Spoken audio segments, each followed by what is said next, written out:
Hello and welcome to Afternoon Equality. My name is Christy, and today I'm talking to Leslie Porter, who is a self-care coach and the founder of the Holistic Lifestyle Method. I'm really excited to have this conversation with her as we head into the holiday season because something that I've definitely discovered for myself is that just self-care is so important. And as we head into meeting up with family more and maybe with friends and meeting people that we haven't seen in quite a while. I think it's really important that we talk about how to take care of ourselves and be nice to ourselves and, just what that all means. So let's get right into it, and I can't wait.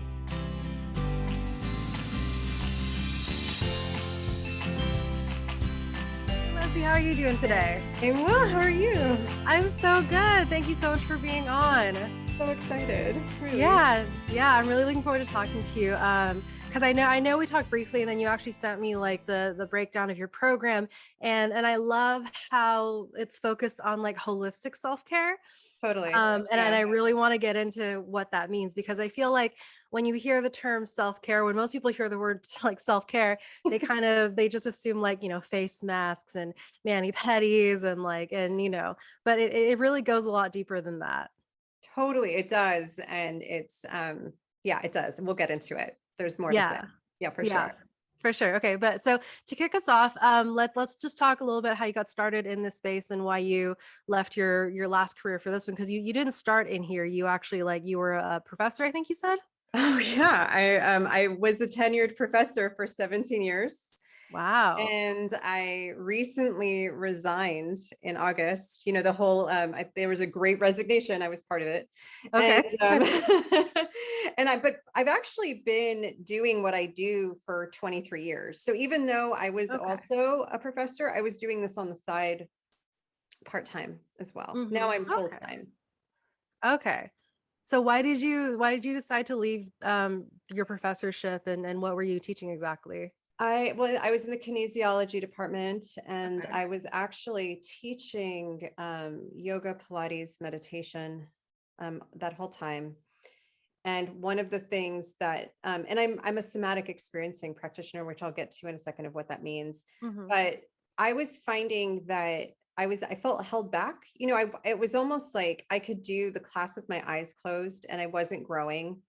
And even though I love the students so much, and like that was really why I was there, some of the other stuff wasn't my favorite thing. I mean, Mm-hmm. being on the computer so much and the grading and papers, I loved that. If you were going to be a chiropractor, you would probably take my class. Or I specialize in so many different things that Mm-hmm. nurses and so-and-so's PTs ended up going through my class to go towards their certifications.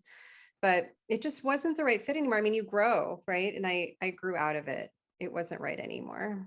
Yeah, I think it's like you said, like the great resignation. A lot of people were finding that what they were doing wasn't fitting sort of them anymore. Exactly. And I think, I wanted to be comfortable. I wasn't also ready to go back in the just to be honest, I wasn't ready to go back in an unventilated room with a big Hmm. group of people. I just wasn't ready to do that. So I needed to think about that. I'm around, I have a 1-year-old niece and a 4-year-old Oh nephew. yeah. So Yeah. I want to make sure they're okay. And, it's tricky, right? It's a tricky time. So I felt like I just needed to be wise. This felt like the best answer for me, but also I really love what I do, Yeah. and I was growing in that way that I thought I really felt like that pull of something was just pulling on my heart so much to say, you know what, I'm done here. I can't Hmm. do this anymore. And I'm so passionate about it that, Yeah. it was a no-brainer at this point. I was ready. I meditated Yeah. on it for months, but it was really that time where I went, I can't do this anymore. I'm done. Right, right. So let's talk a little bit about what you do and how it differs from, what you did before. So I'm still doing what I was doing part-time, but it's full-time now. Yeah. So even though, let me go back a step. So when I originally actually started working, I was a totally different field. I was in like graphic design, and I was an artist, I was a writer, I did all that stuff. But it wasn't for me. And I always did yoga and meditation when I was little. I actually started when I was much younger, a Oh teenager. wow. So I decided to do my first teacher training when I was in my early 20s. And it actually turned out where I winded up doing like 5 yoga certifications, like 3 meditation ones, 2 Pilates, and 2 somatic counseling. And so what ended up happening is my toolbox got so big that Mm-hmm. I designed this virtual program called the Holistic Lifestyle Method, because I realized there were so many people I could help. But not only that, I've been through a lot of stuff myself. So I actually got into these practices to keep myself off of medication. Like I used to be an insomniac and I never Mm-hmm. needed meds because of Wow. everything I've studied. Yeah. And I used to have crazy amounts of anxiety. And I remember going to therapy.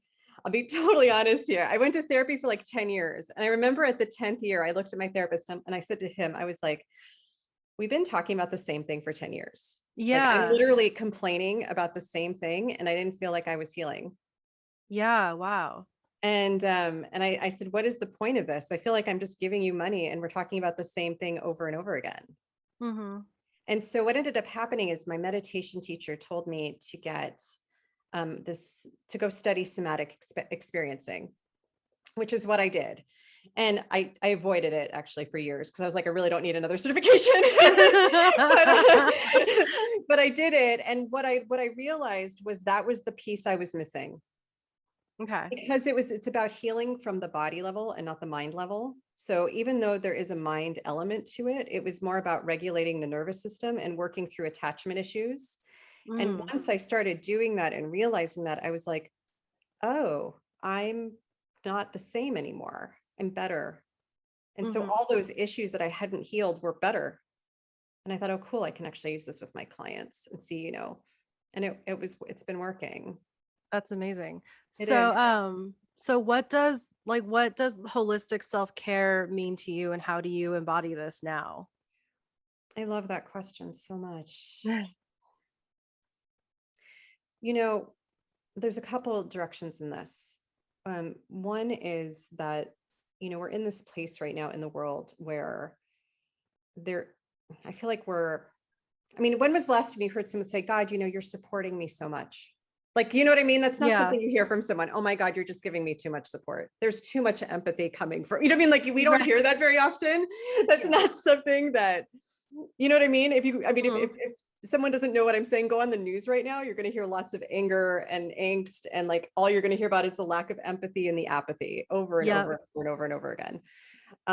And we live in LA, like it's, Right. you know what I mean? It's really present here. But what I found is there's the sense of, there's a couple of levels to this. One is when you treat your body in this deep empathic way on all levels, right? The food you ingest, the people you ingest, like who you surround yourself with, how you take it, and taking care of the body, meaning like, how is your sleep? How is your energy? What are you eating? How are you taking care of your time? How are you all of those things have to do with empathy. And the deeper you are with that in terms of your own empathy for yourself, I feel that resonates out.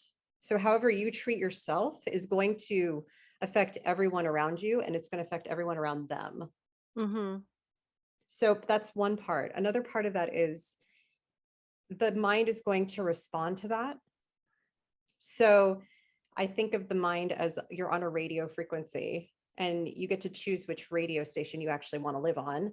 And so if you don't like which radio station you're on, you need to change the station. And the only way you do that is really by I call it the team, right? We have a team. Mm-hmm. And the team is really like I can basically prescribe practices to people that Okay. are personalized to them, makes sense for them. One of my clients had really low energy yesterday. We did something for 1 minute. She was like, oh, wow, coffee didn't help, but this helped. Yeah. And it was just a 1 minute breathing practice we did. So sometimes things like that will come up. But I think of it as, the deep way you take care of yourself on all those various levels. And one of the things is if those things aren't addressed, because a lot of people tend to put those to the side, they're taking Mm-hmm. care of someone else or they're accommodating others, we can actually create health issues. So Right. like the stress, if not dealt with, the sleep if not dealt with, the energy if not dealt with, and all of these things, they can create problems and health problems down the line if ignored. Yeah. Well, it's like that. There's that analogy that you can't pour from an empty cup. Totally. And I actually, I've had this conversation with my roommate and with a lot of other people, because we both have, like, people pleasing tendency, and there's a whole lot of like childhood trauma that goes along with that.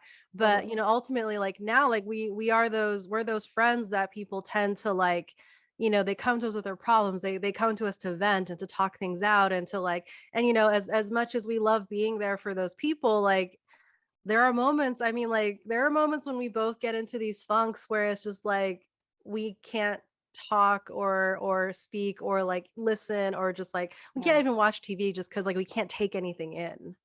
Well, that's, one of my teachers used to say, sometimes love means yes, and sometimes love means no, Mhm. because it's, especially when things are so in our faces now, there's so much stimulation.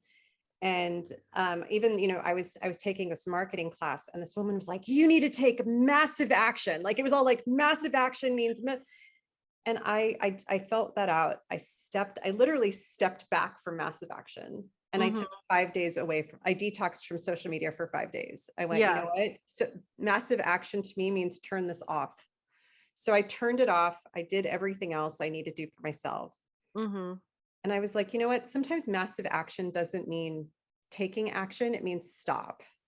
Yeah. And I felt so much better because there wasn't so much overwhelm. I think that we have to feel into what is actually right for us. And for each person, it's going to be different. I don't like one size fits all. I don't feel that that's real. Right. I think that's total bullshit. I hope it's okay Yeah. to cuss on your Yeah, yeah, interview. yeah. Yeah. Yeah, I'm keeping it real. Um, but it's one of those things where I think we need to feel into what we really need, and instead of going into the shoulds of what we think we need, right? Right. That's different, and that is self-care, really knowing and feeling what you need, and knowing what your toolbox could be, the potentiality for that. I think sometimes that's why we need sometimes an expert to Mhm. go, hey, how can I optimize this? Like, what can I do here? Right. Well, I think this also lends to, that the conversation about how self-care isn't selfish.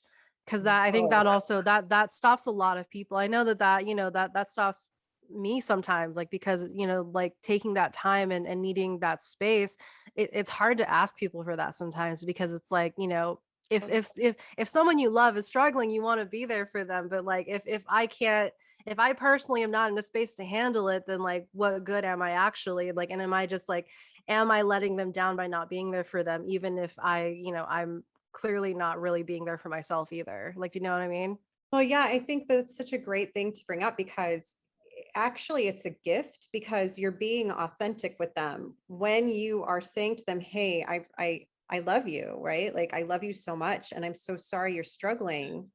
Mhm. I don't feel like I have the capacity and the presence for you right now, and that's actually not going to be good for you. That's really truthful. Yeah. Versus like, I'm going to fake this till I make this, which is Like, what a yeah. lot of people do. Right. So, And it's one of oh those no. things that we need to really, I mean, I think we need to cut that out. Like, I Yeah, no, for sure. mean, Yeah, no, like, exactly, because it's like, if you can't actually be present if you can't be present in a conversation, then what good are you in that conversation? Like, you're not adding anything.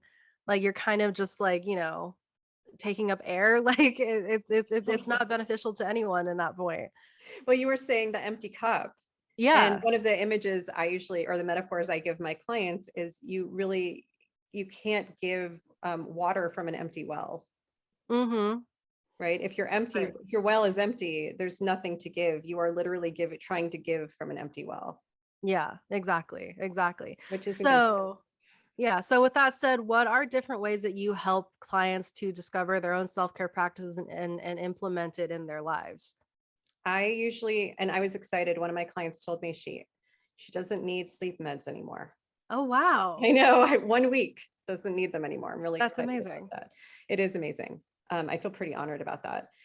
I don't work with mental illnesses. I work mainly with professional, generally, I mean, I work with professional people, but I generally work with professional women who are heart-centered and tend to have a tendency towards wanting to learn more about meditation or yoga or something. Or I've even worked with yoga teachers actually who feel really stressed out and don't sleep well, which is ironic. But sometimes the wounded healer, right? The Yeah. caretaker who's taking care of everyone else but not themselves. Yep. The Feel that. psychologist, the lawyers, all those people, nurses. Better sleep, usually helping them feel more pleasure, better boundaries, better relationships, better digestion, because all these things go together.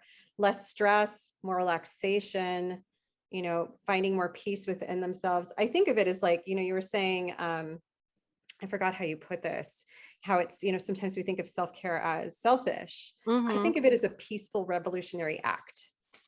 Okay. And the other thing about this is learning a lot of people, but a lot of my clients tend to have a really hard time flowing with, I'm going to put this in quotes, negative emotions, Mm-hmm. difficult emotions, because it's hard, and being human can be so difficult. So learning how to actually navigate those is really beneficial because it helps. It's usually, if you're sleeping, whatever's happening in your life, sometimes overthinking, right? You're thinking too Mm-hmm. much, or there might be, that's why I said digestion, because sometimes if someone's waking up at 2 or 3 in the morning, Yeah. right, they're waking up, that's usually an issue, a food thing. There's like a food thing going on, or, like you don't realize that 2 or 3 or 4 is like the liver time of day. So the liver is actually active. Oh wow, I didn't know that. Yeah. So Interesting. usually it's like, I address, there's some foods that you can actually eat that will Mm-hmm. exacerbate anxiety, stress, and low sleep issue, like sleep issues in general. Wow, okay. So you're able to sort of um like I'm interested to actually like find out more about how like, when a new client comes to you, like what that process looks like and Yeah, how you sort of like evaluate and then kind of determine how, what path to take them down. Cause you said like, I mean, I think you mentioned like you don't really do like one size fits all. So like you're able to customize it, right? absolutely. It's all customized. And so usually what I do is a free consult phone call. Okay. I ask questions. I need to make sure I can help them, right? Like if they're not a good fit for me, I try to see if I can refer them to someone else. I don't want to take on something that I know there's some people who are like, I'll take on whoever, but I would rather be able to really help. So I go through a questionnaire. I make sure I can help them. I need to make sure they want help. Like if they don't, if they don't want help, then I also can't help them. Right. Um, but if they do and it fits, and we go through, it's usually like a 30-minute call. Okay. Usually by the end, either they have an action step for themselves starting immediately, or I give time to think about it if they need it. But then so if, let's say they sign up, they decide they're going to sign up for it's 3 months. Okay. They get immediate action into my members area. If you go to a therapist, you don't get tools to actually do on your own, right? You have your session and then your session's over. And then the week after you have another session. With Hmm. me, you would have a private once a week, but then I actually give you tasks to do at home to work through Okay. whatever problem is actually going on. So it might take 5 minutes a day. Some of it might take 30 minutes a day. I try, especially if someone's busy, people will make excuses. So I Hmm. try to keep it so you can make 5 minutes a day. There's no excuse. There's no excuse. Anyway, so, but then I give them stuff to do. And depending on what's happening or their results already, I might shift it up. Okay. So it just depends how they're being affected by the first thing I've given them. Okay. And like something else you mentioned is you don't work with anybody with mental illness. So I think that that's really, I mean, that's essentially like what we talked about, having like, self-awareness and really understanding what you are capable of and what you're able to bring to a situation. And so I think that that's really valuable as well. Like you really understand like what those boundaries are for yourself. Well, totally, Yeah. because sometimes when there's a chemical imbalance, there's nothing wrong with needing meds. You know what I mean? Right. Like sometimes you actually do need them. So I don't want to dupe meds when someone actually needs them for themselves. Right. But that doesn't mean, I don't think holistic stuff will work for everything, is what I'm saying. But Yeah. sometimes, Yeah. Yeah. does that make sense?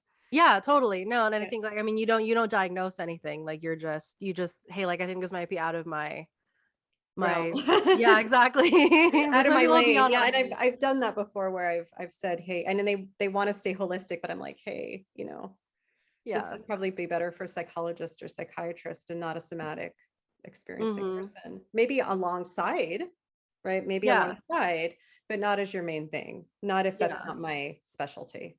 Right. No, and again, I think that that's so valuable because you're not like, because I like, I feel like a lot of times in these conversations, one is trying to discredit the other, but you're like, what you do is very much kind of like in line and like, hey, like, if this isn't right, then there are other solutions. And, you're not open to, the other sort of, solutions to the problems. You want to hear something so funny? Sure. I actually, my father and my grandfather were pharmacists, and I'm surrounded by medical doctors. Oh, wow. So I'm like the woo-woo of the family, but I am, but I have a lot of scientists and doctors around me. So I'm Yeah. aware of what they do and the benefits. I just, Hmm. with my own health and what the health of my clients, if I can do this stuff in this lane, I'm going to do it. Yeah. Well, and again, like, there's no one size fits all. So Exactly. yeah. Exactly. I love that so much. Yeah, yeah, for sure. Like same, like because there obviously there's in everything we do, the way we eat, the way we, speak to each other, the way we interact, like it's always everyone is always a little bit different. Totally. I mean, just because, there's a lot of, I live in West LA but, I'm really close to Santa Monica and there's a Hmm. lot of vegans and sometimes Yeah. they're like, oh, vegan is the way. And I'm like, not for everyone, right? There's, some Right. people actually aren't good vegans. And I hope I didn't offend any vegetarians, but it's true. Like some people don't do well with it. Right. It's not right for them. Yeah, And no, like, yeah, me personally, like, I do my boyfriend is actually vegetarian because he can't eat meat. It's not like it was a choice in the beginning, but then like his body like kind of overcorrected itself. So now he literally can't eat meat anymore. there you go. But me, like, I can't really ever go vegetarian because just like what my body needs, like, I still need that protein. Totally. And so, like, but it works because we both understand that. And it's not like, there's no moral or ethical whatever with it. It's just like, that's just how it is. And there's like no shame in it, right? Like there's Right. just this like honoring of like, we are different. This is what we need. And it's completely fine. And that is a really good example of like self-care. I'm honoring what the food I need and I need Hmm. meat or I don't need meat. And this is what's right for me. That's Yeah. awesome. I love it. Yeah. Well, speaking of food and like obviously the holidays are coming up. So like I wanted Food, to right? talk about, yeah, like, Thanksgiving is next week. There's like, there's literally like everything I'm seeing is surrounded by food. Someone actually sent me like a recipe this morning for like something. I was Fun. like, I've made that before. I don't know if I'm making it this year, but whatever. Um, anyway, so as we head into holiday season, how can people be a little nicer to themselves and kind of keep this this idea of like self-care and like and really like being self-aware and all these things we've talked about into the new year, because I feel like it's going to be really important um as we like we're meeting families finally, we're getting back together with people, Yeah. we're going to be surrounded by we may not agree with everyone, there's still, I mean, we mentioned at the top of the show about how like we're kind of surrounded by like media and news and stories, and I mean there's like people are already gearing up to have arguments with family members.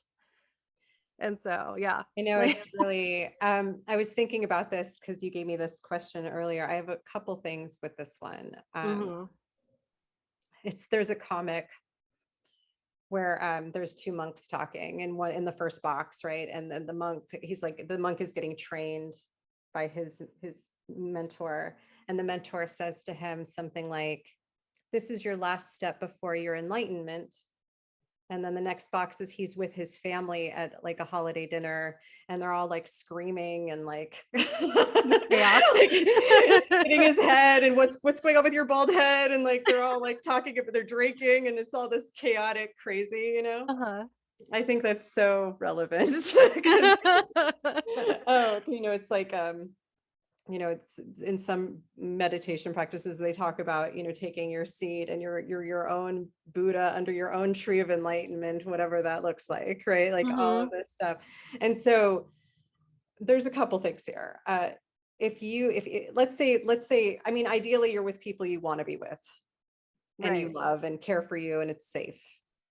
I'm not going to talk about those. I'm going to put those over there because that's your ideal. Like that's ideal, right? Yeah. But usually, sometimes what happens is when we're with people who have our same last name or like, family or whatever, it's not always like that. I mean, as much as holidays are supposed to be fun and family and, togetherness, sometimes people don't feel safe there, don't feel like they could be themselves, or, they feel like they have to be quiet, or they feel like, I don't want to rock the boat, or, I would say one really important thing to do. I mean, I'm going to give specific tasks. Give yourself permission to take breaks and go on a walk. Like literally take a 5-minute break, leave the house, just get outside, go feel the air on your face, look at the stars. I would get outside, go on a walk. Hey, I'll be right back. God, great food. I'm gonna take Yeah. a little break. It's really important. Make sure you've set up like a phone call with a safe person to talk to, because especially if you're in a family where you don't really feel heard and seen, you want to feel heard and seen. So make sure there's a safe person. And if you don't have a safe person, hire a safe person. Make sure that you do something that you need to get that feel heard and seen, to feel Yeah. supported, because it doesn't feel good to not feel heard and No. seen. It feels like crap. Mhm. Let me make sure I said everything I wanted.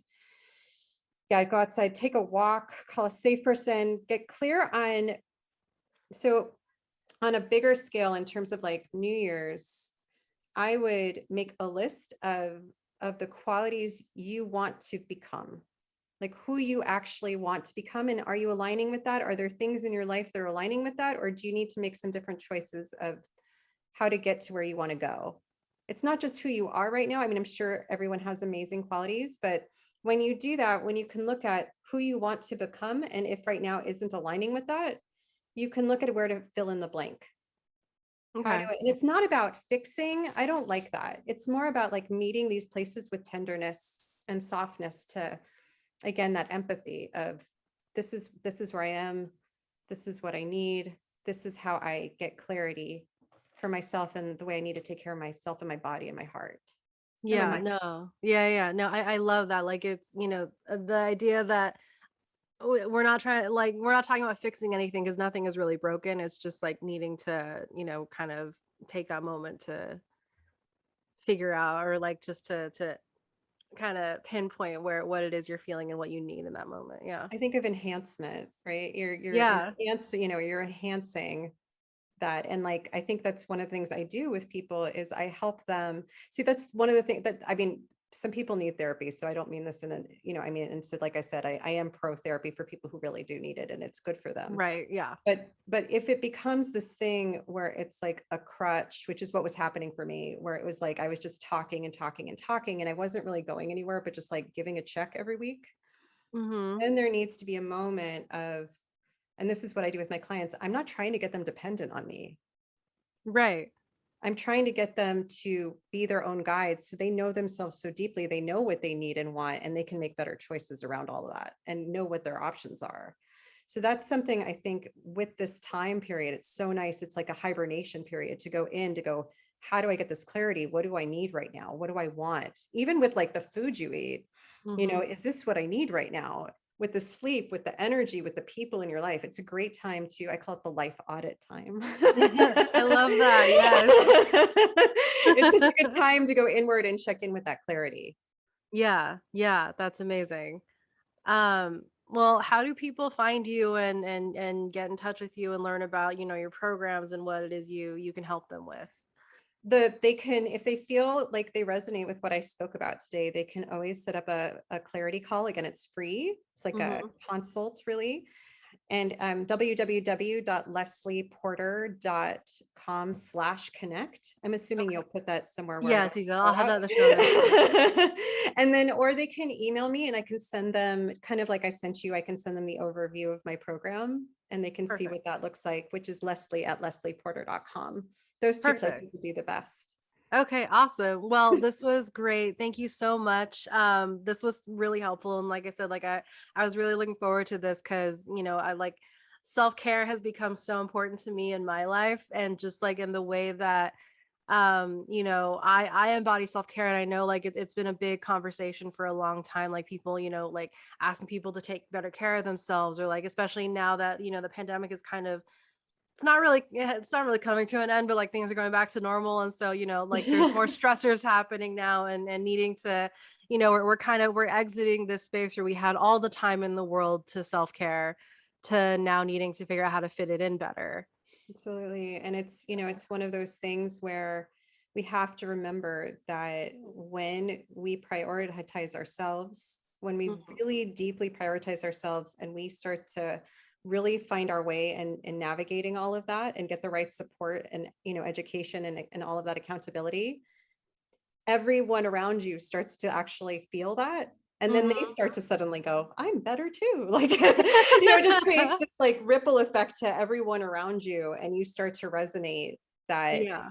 that sense of, calmness, more relaxation, which and empathy, even because you feel like your needs are getting met. Yeah. It's what happens, which is amazing. Yeah, yeah. No, like, well, this was perfect. So thank you so much. Thank you. I'm looking forward to like this holiday season actually, and just and and like and feeling more like I, having better boundaries and like feeling better with myself as I go into it. But thank you so much for this conversation, and Thank you. yeah, happy holidays. Happy holidays. Thank you so much to Leslie for coming by and chatting. So much helpful information. I will definitely have all of that, her website and her social medias linked for you in the show notes and in the caption. So definitely keep an eye out for that. Yeah, like let's just. I'm so ready to head into this like with all the information that she shared. Especially being nice to ourselves, and just those little practices and those little things that we can do to make sure that we all come out of this happy and healthy, and ready for a wonderful 2022. So thank you again so much for being here with me. And if I don't get a chance to say it before, have a great like happy holidays, and just great holiday season. And I can't wait to sit with you again. Cheers.